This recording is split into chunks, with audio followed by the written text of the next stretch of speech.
두 번째입니다. 그룹 합병이 정말 쉽지는 않습니다. 두산 원전에만 집중하고 있는데요. 여기에 대한 이야기 나눠보겠습니다. 자, 여론에 밀린 또 두산그룹, 두산바켓 로보틱스 흡수합병이 좀 포기가 됐습니다. 그래서 여기에 대해서 얘기가 나온 게 이렇게 흡수합병을 하려고 했던 배경에는 정말 글로벌 원전에 대한 그 절박함? 이게 또 배경에 있다. 뭐 이런 얘기들이 있는데 그게 진짜 맞나요? 이런 것들을 좀 체크해봐야 될 것 같은데 이주연 대표님?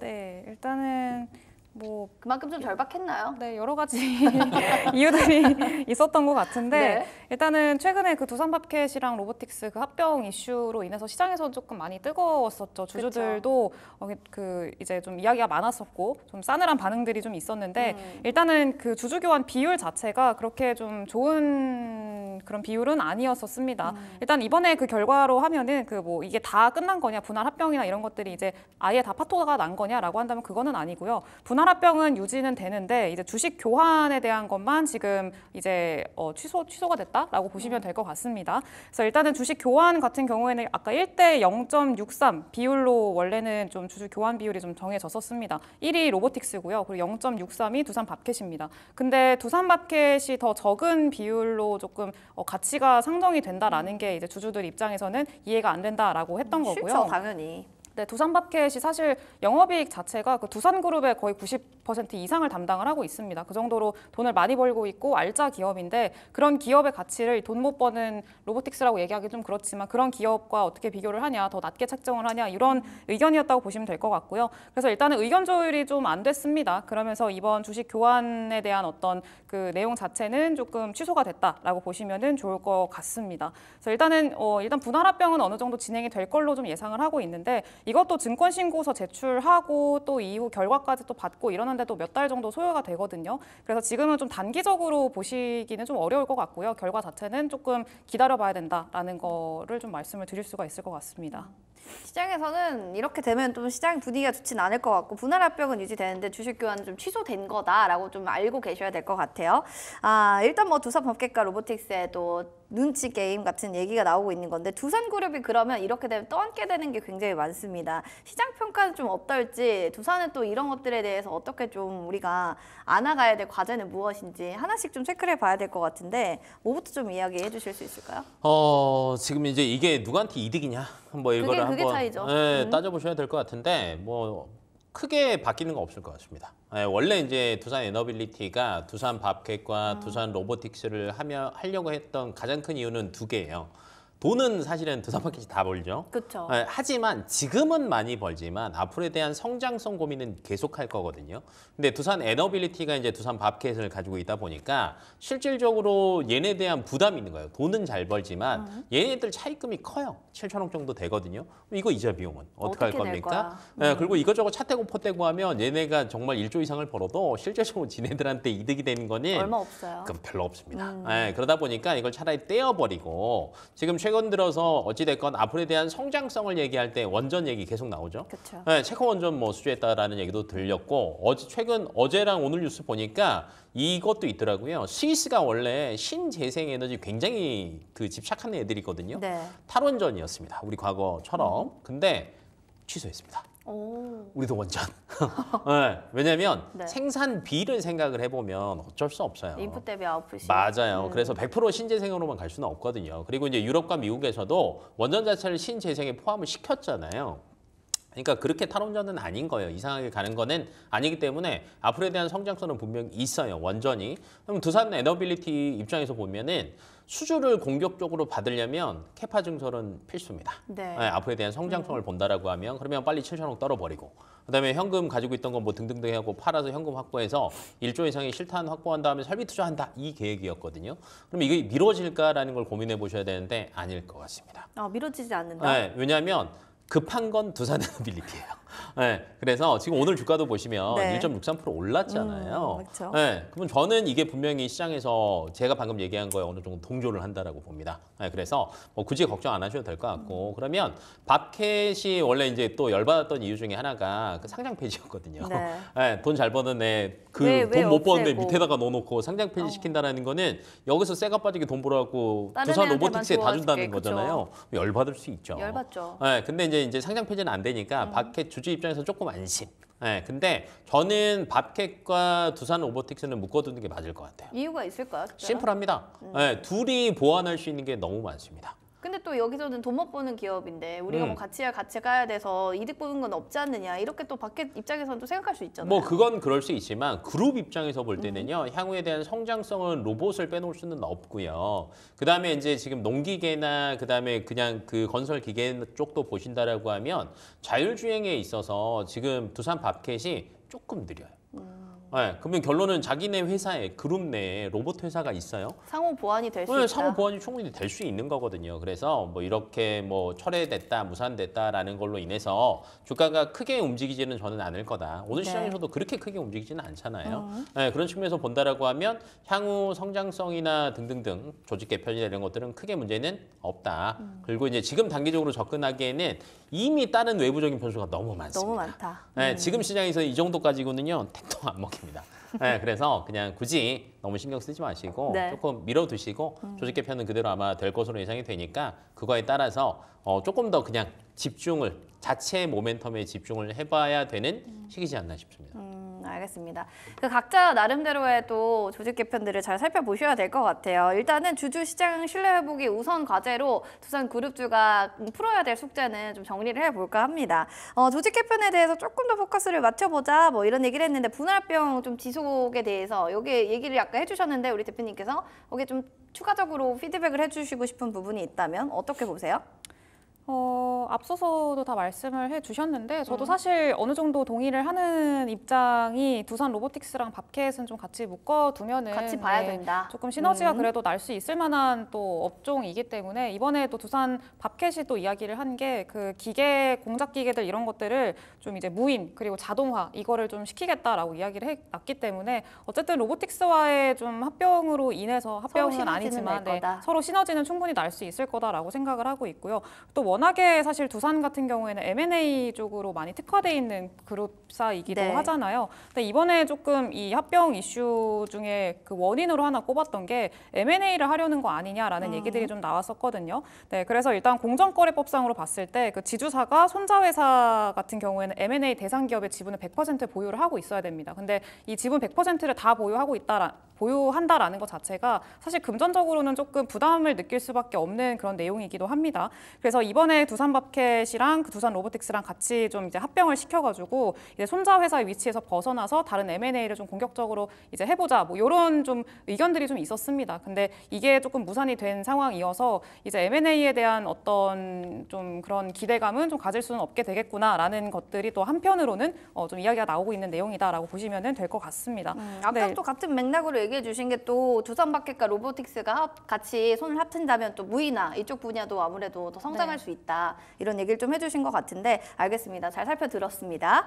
자, 두산 밥캣에 대해서 로보틱스에 대해서 관심 있는 분야들이 진짜 많으실 거예요. 근데 합병 실패로 인해서 또 이런 부분들도 있어요. 두산 그룹이 남은 변수들이나 리스크들. 그래서 듣고 계신 분들은 아, 내가 투자했을 때 이런 부분을 좀 유의해야 되지 않을까? 이런 부분들도 꼭 생각을 하게 되거든요. 그래서 좀 여쭤보고 싶은 게요, 대표님. 네. 두산 남은 그 그룹주들 안에서의 변수들은 없는지 투자하고 계신 분들, 보유하고 계신 분들은 어떤 것들을 좀 유념해서 해야 될지 이런 것 좀 알려주세요. 오늘 주가 흐름을 보면 두산 네. 에너빌리티는 조금 올랐고요. 네. 두산 밥캣은 6% 정도 빠졌거든요. 원래 합병 무산됐다라고 하면 반대가 나와야 되지 않습니까? 그쵸. 두산 밥캣이 훨씬 더 잘 가야 되거든요.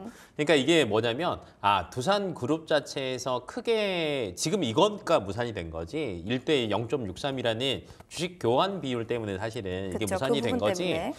이거를 크게 보면 큰 움직임은 바뀔 상황은 없다라는 거예요. 그러면 두산 밥캣을 가지고 계신 분들 입장에서는 사실은 주가가 거의 고점 62,000원 찍고 현재 많이 떨어졌죠. 예, 저점 대비해서는 그래도 회복은 어느 정도는 했지만 여전히 61선 아래에 있단 말이에요. 그럼 이거를 꺾을 만한 게 뭐가 있을까를 따져보신다라고 하면 실적 자체에는 큰 훼손은 없습니다.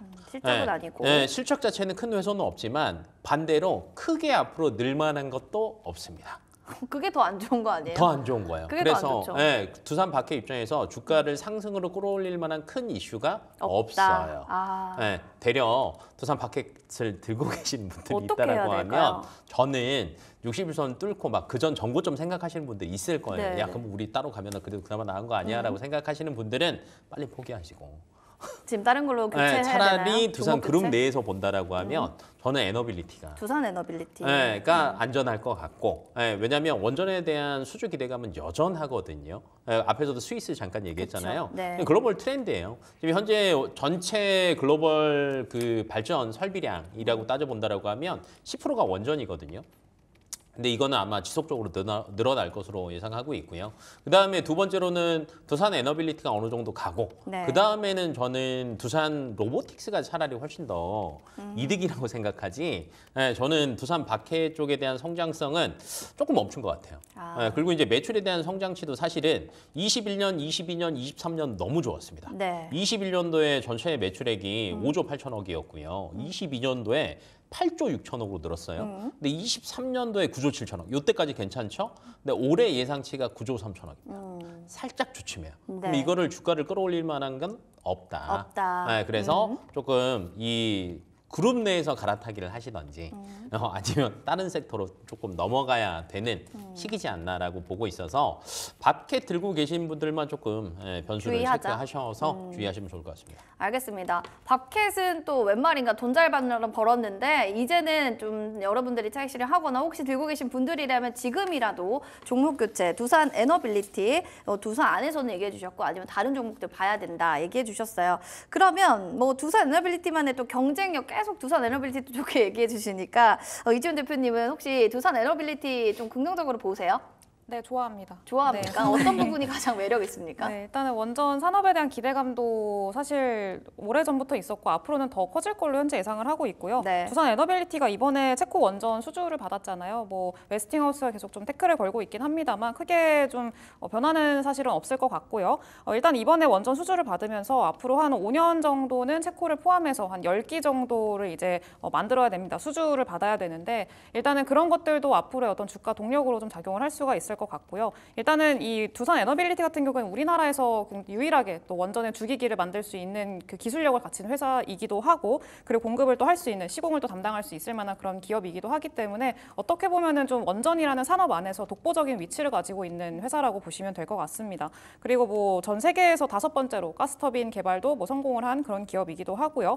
그리고 추가적으로 이제 그 원전에서 앞으로 기대감을 많이 가지고 있는 게 또 SMR이기도 합니다. 아직까지는 뭐 실질적인 SMR의 어떤 성과나 이런 것들을 뭐 수치상으로 가시화를 할 수 있을 만한 정도는 아니기는 합니다만 어쨌든 대형 원전의 단점들을 보완을 한 게 좀 SMR이기도 하거든요. 대형 원전의 가장 큰 단점 그리고 많은 그 국가들이 뭐 유럽도 그렇고 이게 원전 자체가 뭐 친환경 에너지가 아니다라고 이야기했던 것 중에 하나가 그 핵폐기물 있잖아요. 네. 핵폐기물이 많이 나오는데 그거를 또 친환경이라고 할 수 있느냐 이런 태클이었었거든요. 그래서 일단 유럽 같은 경우에는 이번에 뭐 포함을 하긴 했습니다. 친환경 에너지로 원전을 포함을 시키기는 했습니다만 조건부로 승인을 했어요. 완전히 승인한 건 아니고. 근데 그 조건부 중에 하나가 이제 핵 폐기물을 어떻게 처리를 할 거냐. 이 처리에 대한 좀 고민을 해라라는 게 일단 1차적인 조건이었었고요. 그래서 일단은 그런 것들로 생각을 했을 때 SMR 같은 경우에는 이 소형 원자로잖아요. 그렇기 때문에 이 소형 원전은 기존의 핵 폐기물 안 나오죠. 그리고 뭐 대형 원전은 이제 뭐 터지잖아요. 그래서 네. 그런 리스크가 있는데 그런 것도 사실 위험도가 없는 그런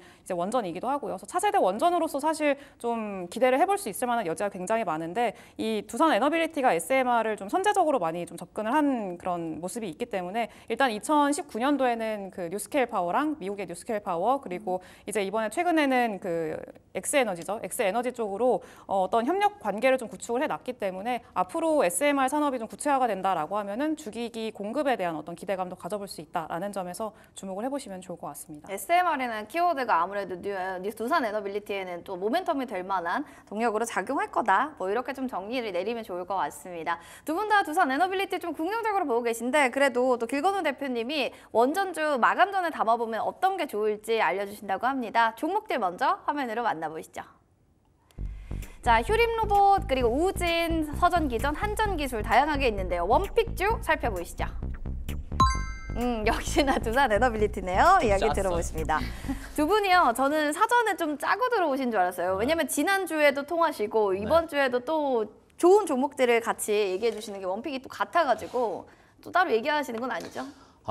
뭐 저희가 서로 모르고 왔는데 네. 앞에서 다 얘기하고 제가 계속 뭔 생각을 했냐면 그럼 난 뭘 얘기해야 되지? 할 얘기가 없다. 할 앞에서 다음은 날 뭐 해야지? 안 하길 바랬는데 안 빼놓고 다 하더라고요. 그럼 이거 하나 여쭤볼게요. 네. 아까 두산 에너빌리티는 얘기해 주셨으니까 그 두산마켓을 들고 계신 분들 다른 섹터를 보라고 하셨잖아요. 네, 그럼 원전 다른 보셔야지. 섹터 네. 뭘 볼까요? 원전 봐야죠. 원전 봐요. 원전 봐. 네. 알겠습니다. 근데 이제 네. 이거는 하나 추가로 말씀을 네, 드리면 뭐가 있을까요? 네, 내용은 앞에서 다 얘기하셨으니까 근데 이제 원전 관련주들 너무 많습니다. 그 안에 뭐가 터질 거라는 건 모르겠지만 사실은 섹터의 손바뀜이 많을 때는요. 네. 대장주들만 봐야 됩니다. 아. 왜 그러냐면 전반적으로 주식시장이 좋고 수급이 좋을 때는요. 그 아래까지 쫙 퍼져요. 근데 불과 최근 들어서 외국인들이 조금 많이 사는 섹터가 뭐냐라고 하면 2차 전지예요. 근데 2차 전지에서 뭐 사냐라고 하면 셋업체밖에 안 삽니다.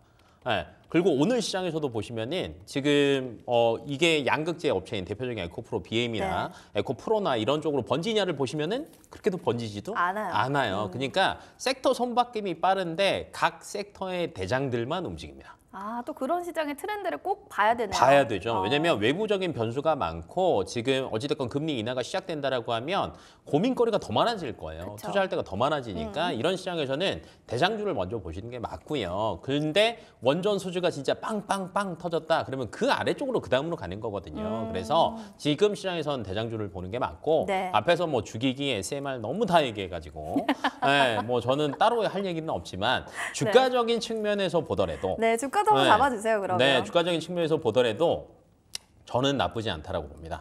네, 현재 오늘 1.58% 정도 올랐지만 평균적으로 21,000원이 고점이라고 생각하시면 돼요.